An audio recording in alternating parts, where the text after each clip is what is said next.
Good evening, and welcome to Whiskey Wednesday, where on Whiskey Wednesday we talk about leadership. Rejoining me again as my co-host, Dr. Jason Pittman. I am your host, Dr. Dan Ford, and this is EchelonOrchid. Guess who's back?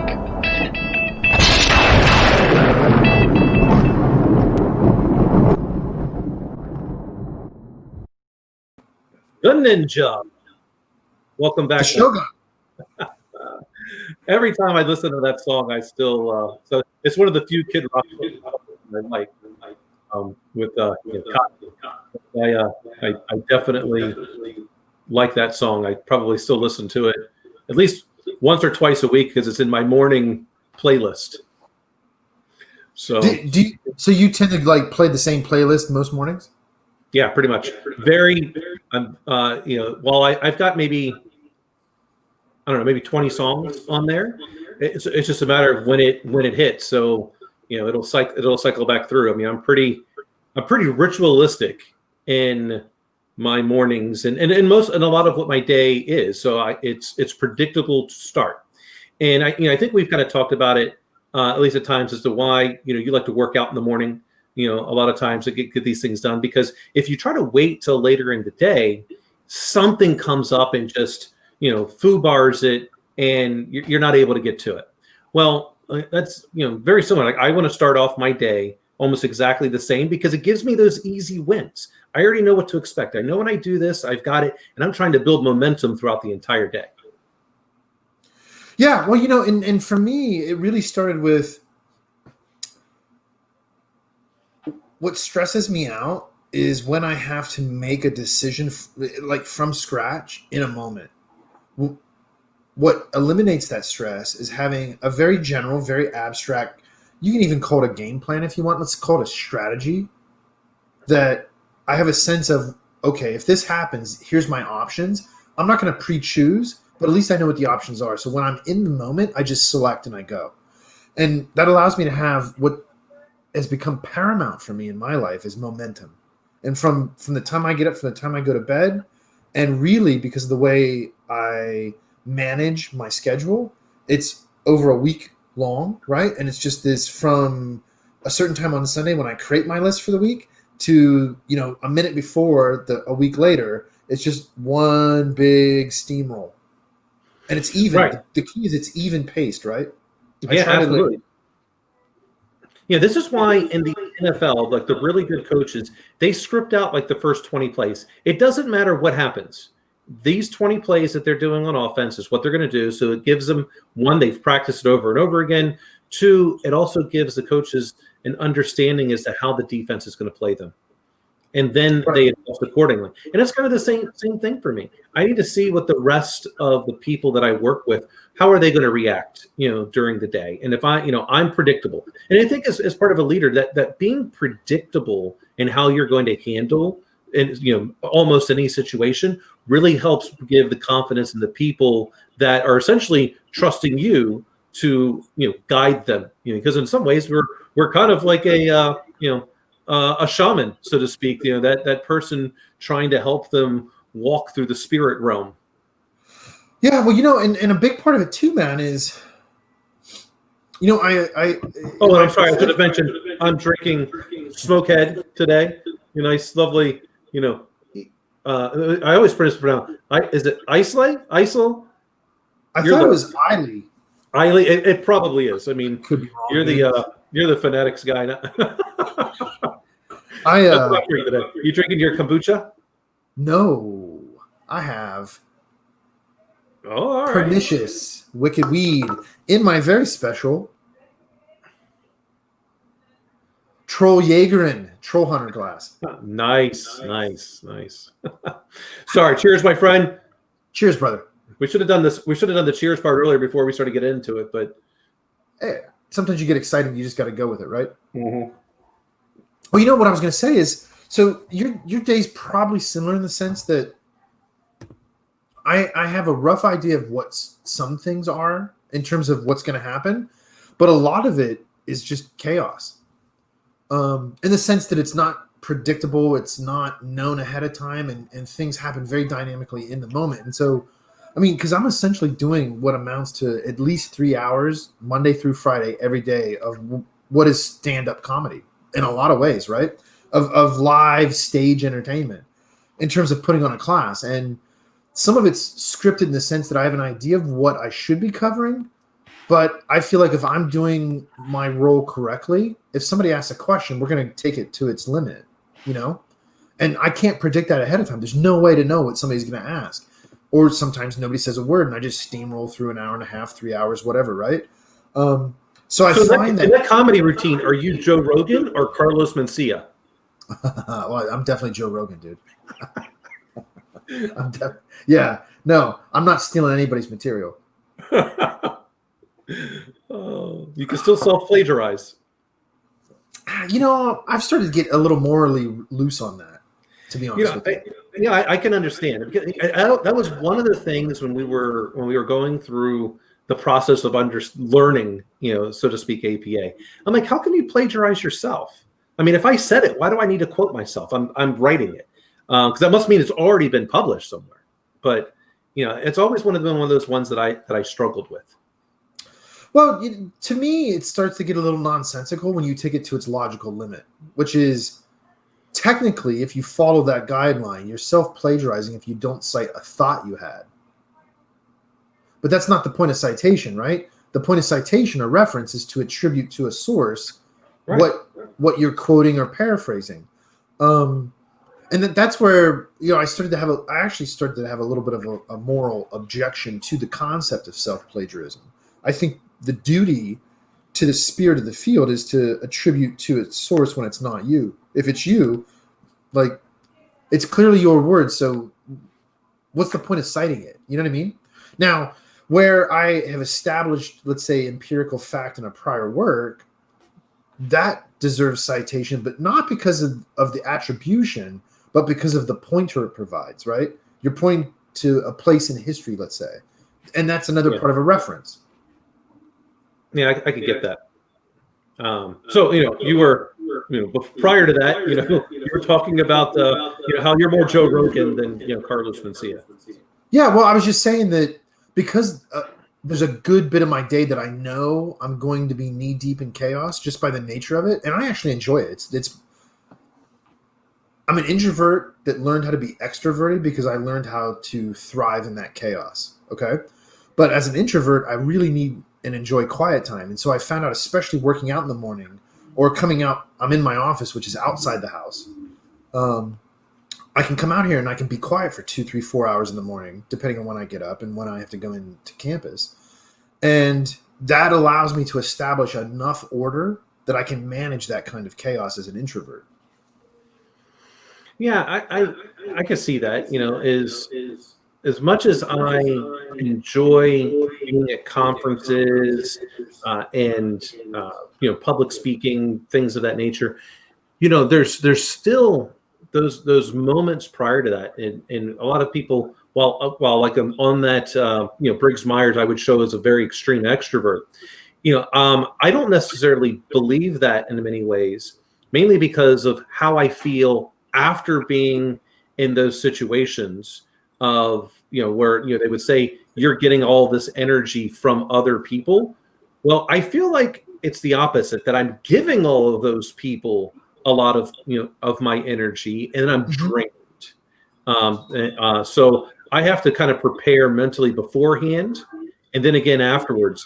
So even though I act in this manner that's very extroverted, it's really because I feel as a big part as to who I am, that I need to be giving of myself just because of all of the benefits I've had of being around all these great people and what they've kind of given to me. And so I try to, pay that back tenfold, and it's draining. Yeah. Well, it's definitely taxing. And I've gotten to a part where we were talking about this in the pre-show, right? There's a set of things I know day by day that, because as I've said before, this is just part of the academic life. There's things that I've pre-agreed to do, and I view them as obligations, right? I agree to do it, and it's my obligation to show up and fulfill that part. Well, in this case, a binding contract, right? To teach a class. And so I don't actually schedule that so that everybody that has access to my calendar, like for instance, Mrs. Pittman, knows when I'm in class, right? So that I'm not available unless there's an emergency. So do you do something like Calendly or Calendly or something like that, where it's a third-party external source where you can invite people to kind of view your calendar? I used to do that, man, but when I started really getting into digital minimalism, I found that it was just one extra thing that I didn't need. And now I just use Google and I share it to like Mrs. Pittman. And that's really about it. Here's why, because the other thing I learned, I don't know if you've had this experience or anybody else has. What I found with exposing at least part or all of the calendar in a public way is you get the people that want to book a meeting and they just start filling in blocks like it's fucking Tetris. And so then I started blocking out huge parts of time to protect myself. And that it was too much extra steps, man. And so, I don't expose all of the calendar itself. I control that by the way I interact with people and schedule appointments, which is a very like ad hoc one-on-one part of that chaos, right? But I'm very careful to always first lay out my obligations, and then I don't count those towards, let's say, my goals for the day, if you want to put it that way. And I really structure my day. I structure my week on here's the things I want to accomplish for the week. And sometimes those are things that are a week objective. Sometimes they're a bigger objective, but I'm just working on pieces at a week glance. And then day by day, then I draw from that list as I'm checking things off. And that's what I'm blocking into parts of it, right? And then I basically set up a day in two parts: what I have to do, what I want to do. And I try to do at least 2 and 2. Got it. Yeah, I tend to always go in a cycle. When I start a new place, I kind of look to see how the people are. Because the way I kind of grew up is just because I saw someone having a blank spot in their calendar didn't mean I should just book the meeting. It was courtesy, professional courtesy, especially if they were a peer of mine or senior to me, that I would ask them, hey, do any of these times work for you? Now, for people that were junior to me and reported into me, a little bit different, because I feel in a way that, look, if I'm booking a meeting, it's because it's something I'm going to be giving you direction on. So it is that important. But it was the other way. I always felt that it was proper professional courtesy for me to, check with them first. It appears that you have this time available, but, because I don't like the fact that I need to book time for me to think and get stuff done. So I didn't want to do that to someone else. And then when people start abusing that with me, then I just set my auto reply for every single meeting request as tentative. I don't even necessarily know. It always just comes back tentative. And, maybe I show, maybe I don't. And which a lot of times forces them to then come back to me and say, hey, does this time work for you? Which is what I want them to do in the first place. Well, and it ought to be a negotiation because we're spending time, right? And this is why I learned after a lot of mistakes actually to say no. If I feel like if I feel like it's a waste of time or it's not interesting or whatever, I say no. I opt out. But it's my sovereignty to do that. You know what I mean? It's my time, and I'm not going to extend that unnecessarily, which is what I learned by trying to expose a public calendar and let people kind of block things in. I found that, well, I'm not judging it, but people don't really think about the ramification of slotting a Tetris block into a spot, right? They just block it in because, well, it's their incentive to because they need something. Well, yeah, look, man, everybody needs something, but do I actually need to be a part of that? Not always. Yeah, I mean, it's a very good point. As I think about it, it really starts to get with me that I'm more than willing to help people out. But what I wind up seeing in a lot of these meetings is the amount of people there that say nothing. And so I go, how much wasted time are we getting? So, okay, I want to get these meetings done in less than 20 minutes. And so if you can't, get this point across, or it's not moving along the way in terms of progress, and we're making real progress in the conversation because of the exchange of ideas, then I'm out. I got to go, because I have so many things to do, and I kind of never really thought about it this way for quite a while, because I had an assistant for so many years, and there was always this school of thought, well, if you have an assistant, then you have too much to do. And so I went, I never really believed that until now, which is one of the first times in since 2010, I haven't had an assistant. That I get it. All right, because there's only so much you can delegate, so this is too much, and so I had to start saying, no, there's not enough time to do that. I don't know if I would swing back the other way of the assistant piece if I had the opportunity or not. I tend to think I would, just because the assistant really was an assistant, not someone just managing my calendar. It was someone that could actually understood, at least at a certain level, what needed to be accomplished and why they were reaching out to people and getting information and scheduling things, because couldn't do it all the time. Yeah. Well, see, and this is where we'll diverge a little bit, because there's really nothing that an assistant can do for me, just by the nature of my role. It's just fundamentally, this is where it's fundamentally different. What I've figured out for myself, though, because in a lot of ways, our subordinate hierarchies and structures are very similar. But what I've figured out for me, this is where they differ also. The trade-off for me that I've learned to take advantage of is, whereas my time may not be as expendable, it's not that it's inherently worth more, it's just more constrained than a student's. As long as I'm willing to detach myself from the concept of productivity, X production over Y time, if I can divorce myself from that, their time, it's not that it's less valuable, it's that they have a bigger framework within which to expend it, right? And so here's a perfect example. I would suspect that you and I, having very similar early careers in tech, spent a lot of time, let's call it tinkering, trying things, installing operating systems, playing with hardware, so forth and so on, right? I would suspect that we're both at the same point right now, where when I get a new computer, I really just want to power it on and start working. I don't want to dick around. I don't want to tinker. I really don't care what's what. I just want to work. That's it. Right? Well, so mostly yes. And here's the exception, which happened just a few weeks ago. And you'll likely get a kick out of this. So you remember my text messages weren't working. Like, I was sending you stuff and I'm like, well, I knew exactly what the problem was. It had to do with the SMSC that Verizon was blocking me from getting. So it got to a point, because I kept talking to tech support, and they just made me do things like, please, go ahead and clear the cache on your messaging app. Reboot your phone. Let's reset all network settings.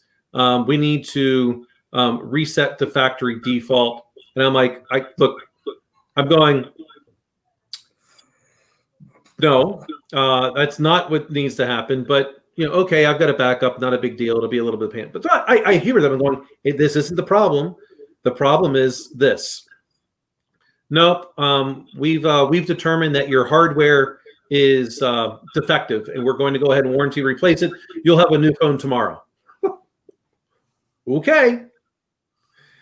So to humor myself, I went ahead and just, all right, got the phone, plopped in the SIM card, restored from backup, same thing, which I knew. So now I'm determined that, all right, I need to find one of my unlocked phones. So I did. Good old Google Pixel 3a.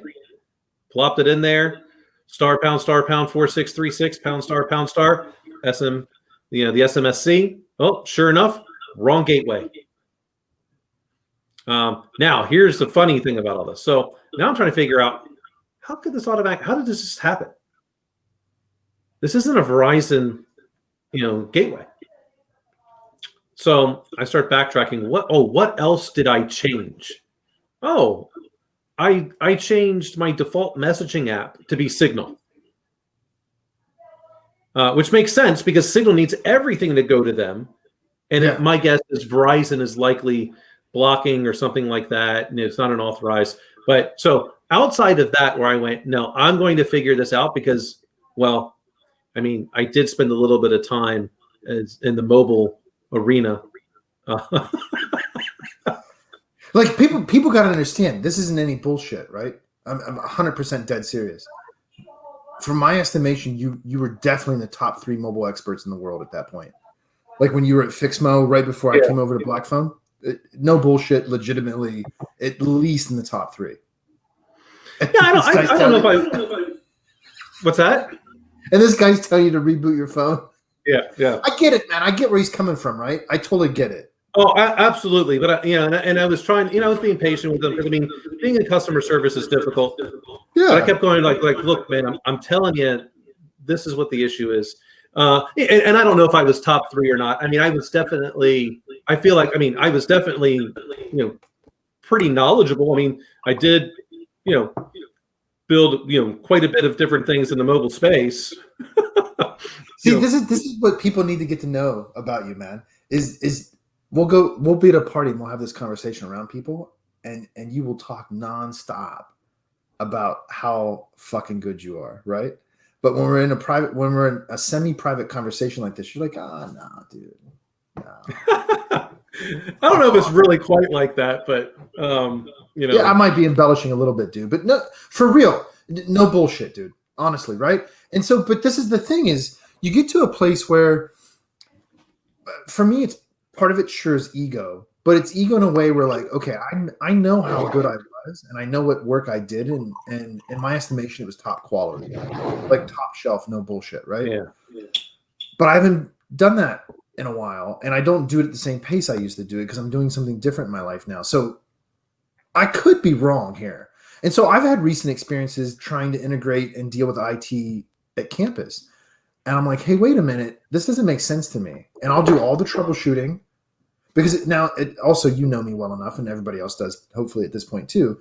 At some point, instead of getting where I used to get angry and verbalize it, now I'll get angry and I'll just do it all myself because I can. And so I'll just do it all myself. It's difficult, so I'll say the times I get, it's because of my own ego. Mm-hmm. Because I feel like I'm being told something that is either not the truth or not complete information because the people have not yet had the experience of whatever it is that they were trying to do. And so that's when I go, okay, I know I can figure this out, but I really do a disservice to myself and to my team when I do that.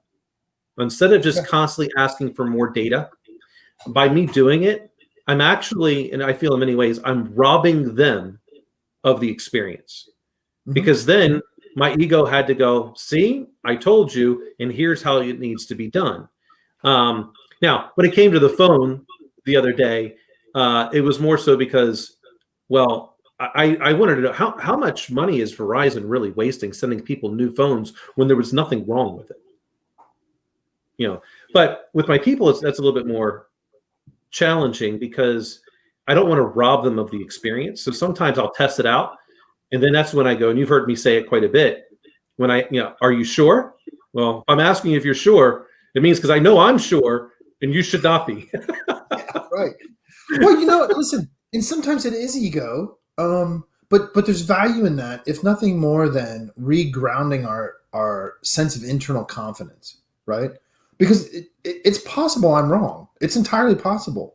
I could be entirely mistaken. I hope I am wrong, to be honest. Shit, man. It might be nice for once. No, I'm wrong all the time, dude. I mean, Yeah, yeah. I mean, it is. I mean, when we went through the doctorate process, I mean, I feel like that was, to me, the biggest change in how I approached everything, accomplishing that, because now I think you've said it, different, and TK said it. You all felt it was during my MBA where I made a much bigger, leap. But to me, I don't think I could have done my MBA first. The doctorates would allow me to have the tools necessary to do my MBA, but sure. the doctorate changed my thought from having to be right to just knowing or rejecting whether or not I'm wrong, and then if I am wrong, quickly pivot so I can move to the next potential solution. So to me, my philosophy of how I approached everything changed 180 with the doctor, just because of that epiphany that I had. Yeah, well, and that's something that if people don't really understand what's going on with a doctorate, and I can pinpoint the exact moment this happened for me. The idea is that it's supposed to restructure the way in which you approach problem solving, and you can also frame that as it's supposed to restructure the way in which you think in broad terms. Man, and I don't know if you remember this. You were there. I had moved to Maryland, and I was working full time at this school, and Helen had to step out of a class, and she asked me to run it, and we were going over problem and purpose statements, and I went last and gave mine, and it was absolute dog shit. And the minute I put it into, at that point, I think we were still using Centra for the symposium software, and I put it in there and I saw it in text. And this is a weird thing that happens sometimes. I took it from text, put it into chat, I saw it again, and I hit enter, and then I saw it appear, right? And in that transition of that space and time, I instantly recognized how much bullshit I had fed myself, and it instantly burned away, right? And I did not go to bed that night until I had it all fixed. Yeah, so for me, it was overhearing someone that I won't mention, on the record here, but it was during that our doctoral time, with a person, and I'll paraphrase, said, "I need to make sure my data matches my conclusion." Oh, and I thought to myself, and I actually said to this individual, "You realize that it's still great science if it doesn't. It does not change the validity of your study, because it's just because it was a quantitative study, right? Okay. And so for those that don't understand, you write your hypothesis and you write your null hypothesis. And then as you get down further into the weeds, you either say, I'm accepting the null hypothesis or I'm rejecting it. Either way, you've built this couple 100-page or 100-page plus argument as to why you accepted the null hypothesis or rejected it. There's nothing wrong with that. It's actually great. And so that's when I went, that's hearing someone else say the bullshit, is when I went, wait a minute, no, that's not what this is about. Yeah. It took that much. Well, and for me in that moment, it was very much a realization that if I was really going to do this and do it, I needed to square myself away real quick, because what I offered up was not good, and it wasn't. And it was an embarrassment to me, and it was an embarrassment to the school, and I took it very seriously. Yeah, I mean, I get that. I mean, and it's what's interesting is, I don't know how much of what your research was that you still utilize. I think at least to an extent, I'm presupposing, your favorite word there, that you still use it at least to an extent, quite a bit, just because you're building labs, and so that aspect of, even though it may not be for attack and defend with honey nets, versus virtual machines, there's still, I think, an extent to what you're doing with that. I'm not using mine at all. I got bored with it and said, I don't want to do this anymore. I'm like, what else? What else is there to do? Like, it's just, when people would say, oh, I want to do this. And I'm like, it's been done. Like, I feel like there's right now today, I can't see it yet. I mean, outside of technological advancements of going 5G, 6G, whatever happens, bigger, faster, smaller, all this kind of stuff in the technology, as to what that leap will be with that, outside of when all of a sudden we get something in our glasses where we can visualize and really do a Star Wars, Star Trek type thing, out like that. I just, all the people coming with dissertation ideas, I'm just like, I'm not interested. Nope, wasn't exciting. It's already been done. This is not a problem. Show me why it's a problem. Got bored with it. Yeah. It's hard, man. It's actually hard, and this goes back to what we were talking about, like with expending energy, right? Yeah. It's not harder or easier than any other field or any other endeavor. It's different because of the nature of the energy transfer, but it's taxing, and it's taxing in a way where sometimes I've started to imagine it like I'm an actor that's been typecast. Like, I'm the lab. You're Ben Affleck. Hey, well, there's worse people to be. Casey Affleck. How about that?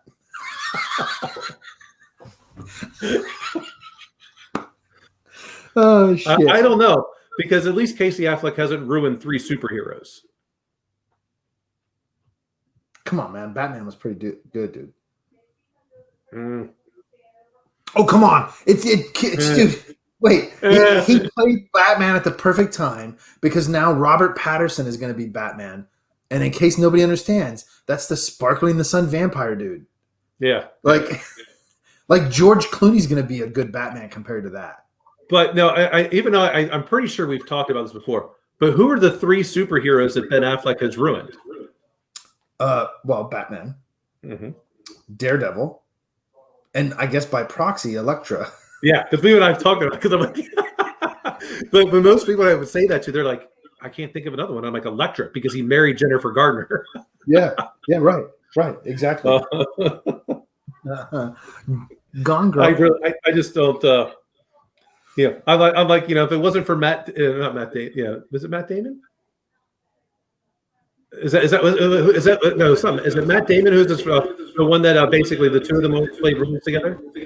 Yeah. Okay. Yeah. So if it wasn't for Matt Damon, then Ben Affleck wouldn't have a career. That's the way I see it. Hey, man.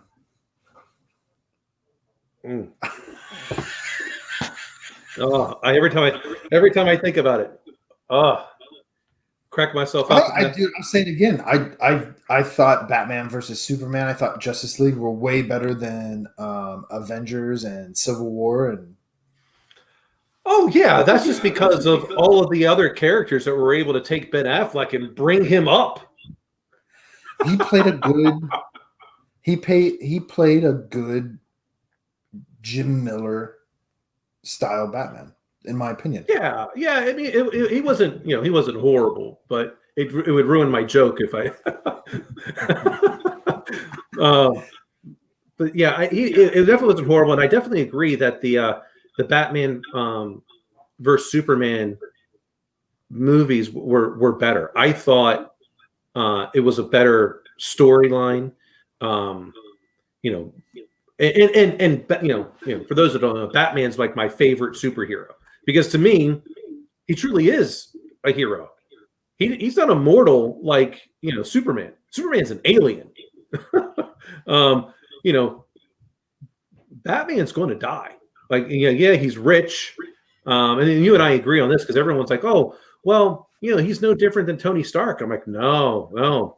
On that side, to me, it's Punisher. That's the bigger, the better comparison. Not 100%.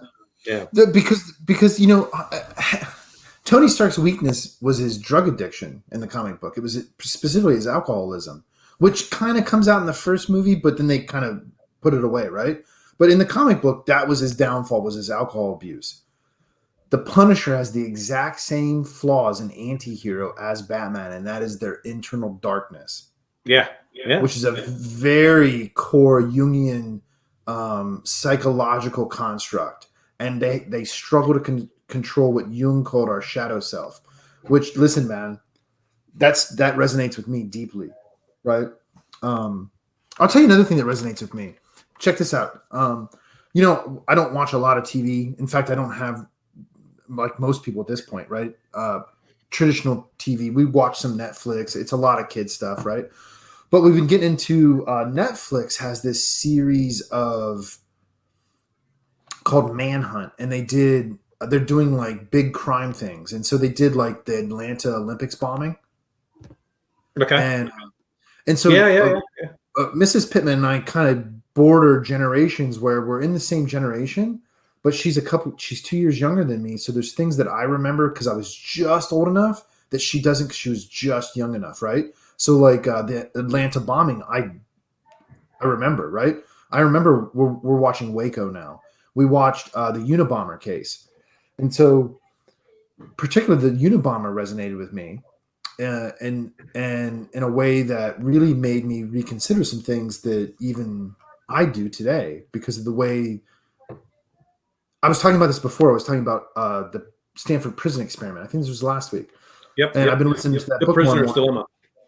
Yeah. Well, and it's really how much of a situation is down to the individual choosing to be that way versus the situation putting an individual in a place where they do something that they wouldn't choose to do otherwise. It's almost an entrapment by consequence that doesn't alleviate the individual from responsibility, especially in a legal or moral sense, right? Okay, but anyway, and so we're watching this Unabomber case, which is kind of special to me because one, I was really picked on a lot as a kid, like a lot, right? And there's been times in my life when I was much younger where I thought about expressing that in non-constructive ways, let's say.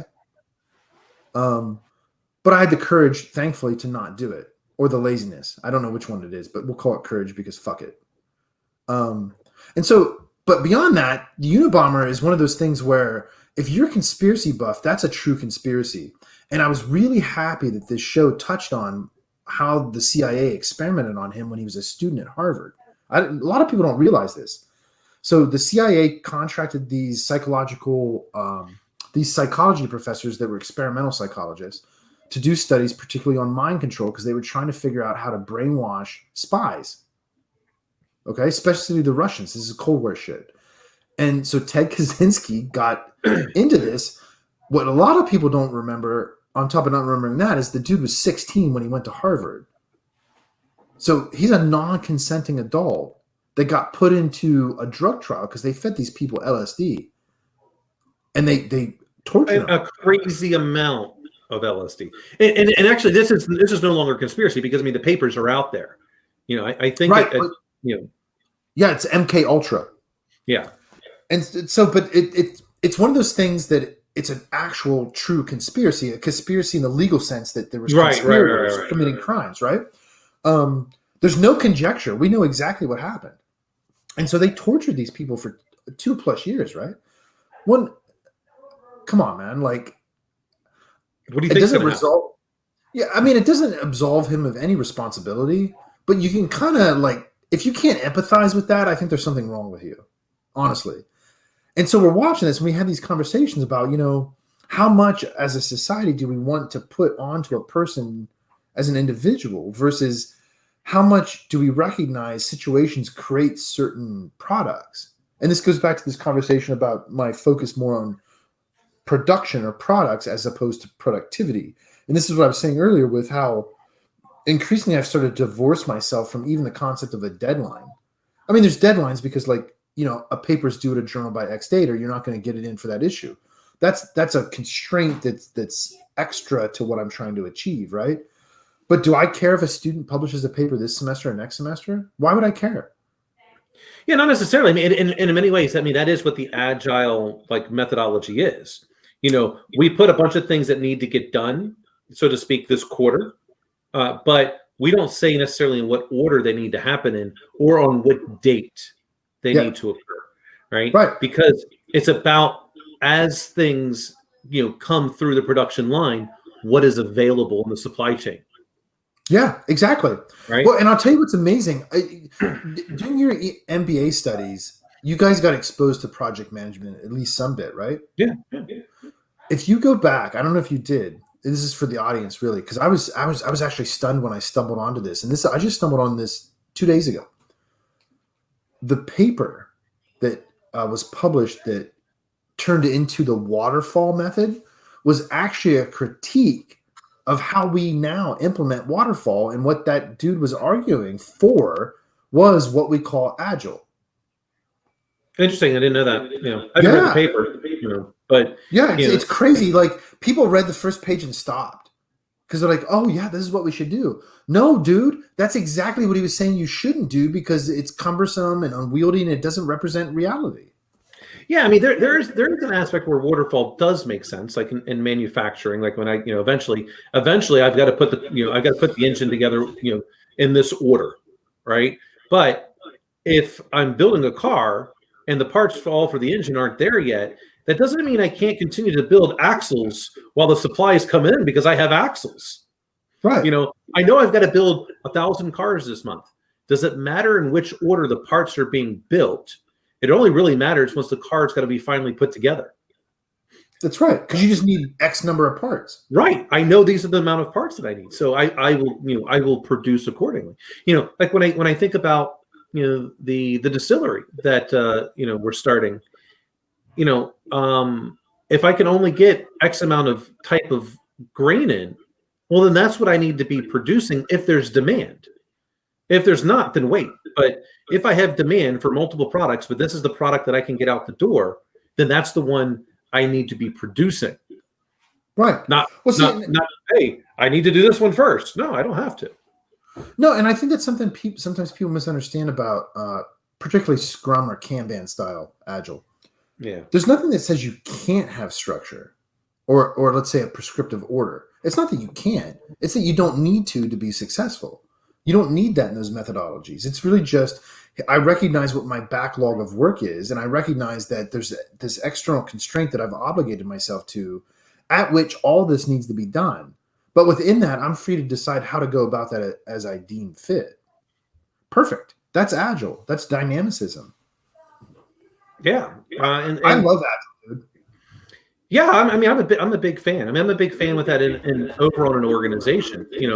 I've been implementing it more and more at the credit union, where it's, look, none of us get projects done by who we necessarily report to. The people in technology aren't getting anything done without the people in the business units, because the business units, people got to test it out. And the business units can't get certain things done unless there's people in technology. So why does it matter, so to speak, necessarily who people report to? Really, as I've been explaining to people, this is why we have this steering committee, and why I've put different senior vice president in charge of different, business planning teams, which is really now at this point execution, because the plan's been approved for next year. Because that gives people an opportunity to mentor someone that's outside their organization, and they get to build that relationship with. And then their job as a senior vice president, as I've told each of them, your job is just to remove the obstacle. Mm-hmm. And if you can't remove the obstacle, well, then that's when you bring it to the overall steering committee, because there's someone at that table that can remove that obstacle. Sure. But HR reporting lines only really need to occur based the way I look at it, as a mentor-mentee type relationship, or coach and player, or employer-employee, however you want to put it. To me, I like to think of it more as coach-player in many ways, or mentor-mentee, because if someone's not doing and executing the way that they should, I feel like it's my job. That part of it is to redirect them to the positive way in which I want them to function.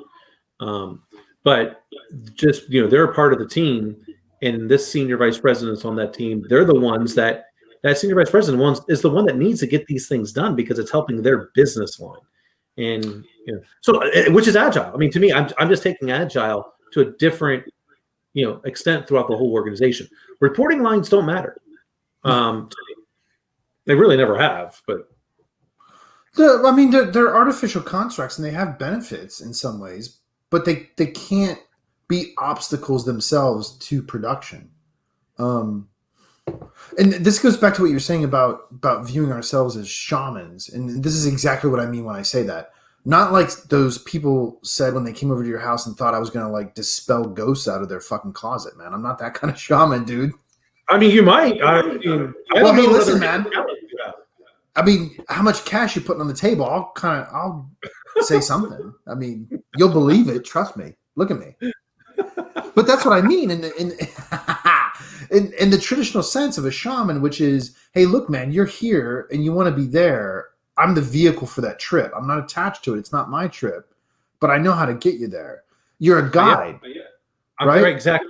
I'm just the guide, so you can ask someone questions that's going to give you an honest answer, and help you figure out your path. It's not my path. No, no, and I'll tell you, man, increasingly, especially with the students that I feel are highly capable, I refuse to answer the question. All I'll do is help them reframe it to be more specific. Yeah, well, you have to. It. But I'm not answering it. Yeah, I mean, the more experience they get, especially even as a student, the less I'm going to even send them things like, let me Google that for you. Like, we have to reframe it because now, like, look, you're not only do you need to know how to fish, you're getting to a point soon where you're going to have to teach someone else how to fish. Yeah. Well, and you might need to build the boat too, dude. Right. Right. Yeah. Yeah. That's kind of ad hoc too, right? And this is part of that chaos that comes up because not every student's receptive to that. Not all students not all people are capable of that. But the ones that are deserve it. They deserve to be pushed to their limit. And I refuse to take on the burden for them because they're capable of lifting it. And I force them to. Well, otherwise we just do them a disservice. Yeah, right. They're not growing. Right. We really do. That disservice can cause monumental harm to their future if we just, if we don't push them. Our jobs in many ways is to help people reach their fullest potential. And they don't even necessarily know what that is yet. I mean, right. Which is funny because you've seen me when I do, job interviews for people. Within 15 minutes, I've pretty much made up my mind as to whether or not I'm going to hire this person or not. Yep. And rarely have I been wrong on a hire. We all miss, but I would say, I feel like I've got a pretty good track record. And I don't ask any of these, weird questions. I tend to ask them, depending on what it is, like if they're a new, they just recently graduated from college. Tell me what your favorite class is. Okay. And then I'll ask them questions about their favorite class. If they're a senior person, tell me about the project that you had the most fun implementing and why. And then we talk about those details. If the details aren't there, then I get the feeling that they're not the one that was verily involved. They watched someone else do it. Right. And that's where I go, it's different if I'm hiring a manager because then they should have been able to watch multiple people do these things. But if they're talking about it from their perspective as to what they did, and I don't get that detailed like answers, then I feel like they watched someone do it. So I tend to, end interviews pretty quickly. Well, that goes back to time, right? We should be brutally honest with each other. Look, man, this ain't a good fit for either of us. Let's carry on with our day. No harm, no foul. Yeah, and very rarely do I do a one-on-one interview anyway at this point. I always there with, a couple of my other people so I can get that first part out. And then I can go, hey, do you have any questions for me? Because, I've got to go. I'll answer their questions. I'll be respectful. And then I'll pass them off to, the rest of my team and be like, okay, good luck and leave so they can finish out the interview, blah, blah, blah.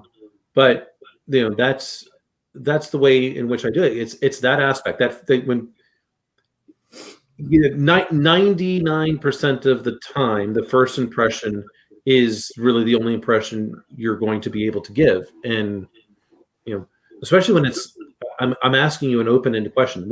What's your favorite project? What did you do? How did you get it done? They could have chosen something like that they actually really did and would have been believable. They chose something that they thought was going to sound cool that I just wanted to hear. And I don't care about the cool factor. I cared about, can they really explain the details of the decision processes, the failures they had along the way? Because I can tell you, some of the most fun that I've had have been the ones that I had to troubleshoot, and more problems just came along the way. Not the ones that just went easy. That wasn't fun. No. How to, like, to me, I can still remember back when I was at American Wood Molding, my first time really being a manager. And it was really more of a hands-on manager because I still had to do the work. And at the time, he was my brother-in-law, Ken. We had to map out how we were going to upgrade this entire network for SAP across the country, because everything was going from a 56K dial-up, right, to T1s. And we had a go live date. And so we had to map out when equipment was showing up. Like, this was literally just in time delivery. Sometimes we flew in because California, we had a couple of different offices in California. So we flew into San Francisco, and then got the one office down there. And then we had to drive down to Sacramento, because that was faster than waiting for another flight. So we drove down there to that office with a one-way car rental, got that, and then got a plane, got into El Paso. But we had to map all that out. And then what happens when all of a sudden, because this did happen, well, when the part or the carrier, like, there was a problem with the line, so we couldn't get it up. We're like, look, we got to be on another flight. So all right, well, then we're going to get this one on back from the tail end. But those were the things that were fun because you had no idea what was going to happen. Yeah, you have to embrace and lean into that chaos. Yeah. And that's more formally what's called the zone of proximal growth. Yeah. You have to dip into that chaos just enough. And this is different for everybody. And this takes experience to figure out what that proximal quantity is, right? I mean, some of us can drink pints, some of us can drink gallons, some of us have to take little baby sips. You know what I mean? Yeah. And it's yeah. I was thinking of that guy today. I was watching something while I was writing a paragraph for an essay. Who did I think Dude, the next time I talk to him, and in fact, I'm going to text this to him tomorrow because it's Christmas Eve tomorrow, right? Because I just text the guy. I don't care if he responds. I do, right? I like reaching out to him. He started to remind me of what Nicolas Cage looks like. Look at the promo for on Netflix. There's a special called The History of Swear Words or something, and it stars Nicolas Cage, and I shit you not, it looks just like him. Oh, that's hilarious, dude. That's hilarious. So now I'm just going to call him Nick Cage. Yeah. Well, he just started a new gig at Ursa Leo. I didn't know that. He left Dell? Yeah. So my classmates from Ross, one of them's the CFO over there, and the other one's the head of Alina, who's done the show. She's the head of sales operations stuff like that. So they reached out, and I'm like, hey, I got a guy for you. It's it's an IoT company, and the functions a lot in automation, stuff like that, all cloud based. So it's like right up Ian's alley. Yeah, right. He's he's much more suited for smaller startup like teams because he just gets stuff done. While he didn't enjoy it necessarily at the time, having Mika working for him, he needed that patience to be able to get to the point of not everyone's a Marine, dude. You've got to be able to figure out how to make people who are highly capable, but they're junior. How are you going to quickly can you get them from junior to mid-level and mid-level to senior? Because when you're constrained by budget, you've got to figure it out. You got to sometimes, this is why, in all professional sports where, teams wind up getting this number one draft pick, they get a lot of draft picks because their team sucked. And now they're getting a high potential person. Well, how you coach them, is going to be the difference between whether or not they're Peyton Manning or Ryan Leaf. Well, if you want to be successful and you want to move forward, you're going to need help, right? And you're going to need labor. And in order to do that, this is the politic of it, at least as far as I'm willing to get involved in it for now. You have to be able to meet people where they are. And to do that, you have to have empathy. And you have to figure out where they're at and how you can put yourself into their shoes and get them to the next place. And okay, so you can call that a little bit of Machiavellian manipulation because you're moving pieces on the chessboard in some way. But that's not to a bad end, right? You're not trying to manipulate people for evil. We're not manipulating them for right. We're not manipulating them for evil. We're manipulating them for their own benefit. And not necessarily our own benefit, but their benefit. Right. Right. Which is like, if you remember, like when, probably I think the best thing that I wind up doing for Skippy was when I put him in charge of the army of ants. When he had to, all of a sudden, while he was one of my interns, and now he had worked for me a second time as a full-time employee, and then I put him in charge of, what did we have, like 10 interns? And he had to get all of them to function. Yeah. And some of them really did function quite well. Others, not so much. Yeah. And you still got to do something with them. Got to figure it out. Yeah, it can't always be somebody else's fault, bro. Like, hey, wait a minute. There's a common factor here, and it ain't them. Yeah. So, but I was telling you in the pre-show that I had to explain to some of my colleagues what a wet lunch was. Oh yeah. You should have seen their face when I showed them that History Channel special with Ian bashing people in his armor. That blew their mind, dude. It blew their mind. Yeah. Well, you should have them listen to by last Sunday Coffee with TK. Oh, when they blew that ship up? Yeah, the 31st anniversary of him blowing up Noriega's ship. Yeah, that was a good he went one. into he's talked to bits and pieces. He went into a lot more of the at least from my side, more detailed than he had gone into in other things. Like, and it was a more full story. Yeah, not in bits and pieces. But just he said that something that's very, very key in there, which really resonated with me. He's like, any of the SEALs could have done it, because every single SEAL had to meet the standard. If the standard was, and I don't remember exactly what he said, but if the standard was you had to do 4 miles in 30 minutes, if you did it in 29 minutes, 59 seconds, you met the standard. If you did it in 25 minutes, you met the standard. There's no extra credit for 5 minutes. You met the standard. And it just so happened to be the timing is what made it so he was the one that wound up going on that mission, because he met the standard. While TK is very, very humble about a lot of things that he did, I even said to him, like, look, come on, we both know one of the things you're gifted at was being in the water and your spatial awareness in the water. That was very likely why you were picked. We all have our talents, and just because someone could have met the standard doesn't mean that because you excelled at this area, they may have met the standard, but that because they didn't excel at it doesn't mean it would have gone as swimmingly. Well played. Well, and that's to kind of wrap this up. That's kind of, I think, a big part of leadership is standing back and recognizing, okay, look, maybe I have a whole bench of nothing but A players, but they're not equals. They're all individuals at some point, and they all have predilections, predispositions, talents, capacities.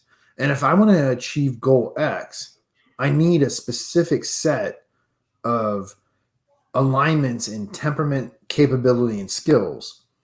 And that's what I deploy. And it's not that the other people suck. It's just, look, man, we're all on the same team at some point and we want to win. Well, that's why I got to have this dude do it. Well, right. So going back to the sports analogy, you got a bunch of people in the NFL Hall of Fame. Okay, I can go and take, the Mean Joe Green, who was a defensive player, Hall of Famer. It doesn't mean he can play quarterback. Right. And so when you look at the teams that you're building, it's great if you can have a whole bunch of A players, but if they're all A players in networking and you've got no one that knows how to do cybersecurity or application development or help desk, which is a skill in of itself. I mean, you're dealing with people that are calling about problems, and you need some highly skilled people there too. But if they're all networking folks, you're not getting anything done. Or if all of my A players just in business are all accountants, well, I need to be able to sell something. Yeah, right. You've got to make sure you're getting A players that are well-rounded. Put the right person in the right place to be successful for them, for the team, and for the organization. Not, it's great if you can get A players, but make sure you got. You're going to have some B players in certain areas in order to get things done. But don't let those B players be in what's supposed to be your core competency. Right. So, well, and I'll tell you, man, to this day, that's probably what ruined me in a lot of ways. Professionally, was the first startup I worked at. Everybody was top shelf. Everybody was an A player, and we were all A players in different spaces because, well, it was a startup, and so we all kind of grew into our own little niche, and we all knew how to work together, and we were all overwhelmingly red personalities, which also led to a lot of conflict. I mean, like fist fights over dinner conflict, but that was part of that environment. I mean, this was a real estate startup in California during the tech and real estate bubbles. Like it was just filthy. It was absolutely filthy. But this is where I learned to embrace chaos for what it was. You know what I mean? And that's a very special time. Absolutely. Well, my friend, it's been a pleasure. Another Whiskey Wednesday in the bag. Appreciate your time. Are you good for next week? Indeed I am, my friend. Indeed, so I'm thinking I'm going to try and get some others so we can do our predictions for 2021. Ooh, I like that. Yeah. This will be the first Whiskey EchelonOrchid prediction show, right? Yeah. Because we had them on This Life in Tech, but we got to keep the the spirit alive. Let's see what kind of predictions we can make for 2021. It's the natural evolution of things, man.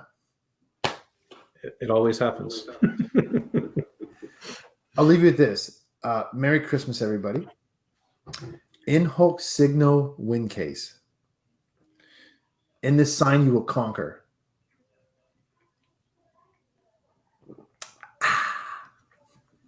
All right, my friends. Take care. Bye, everybody.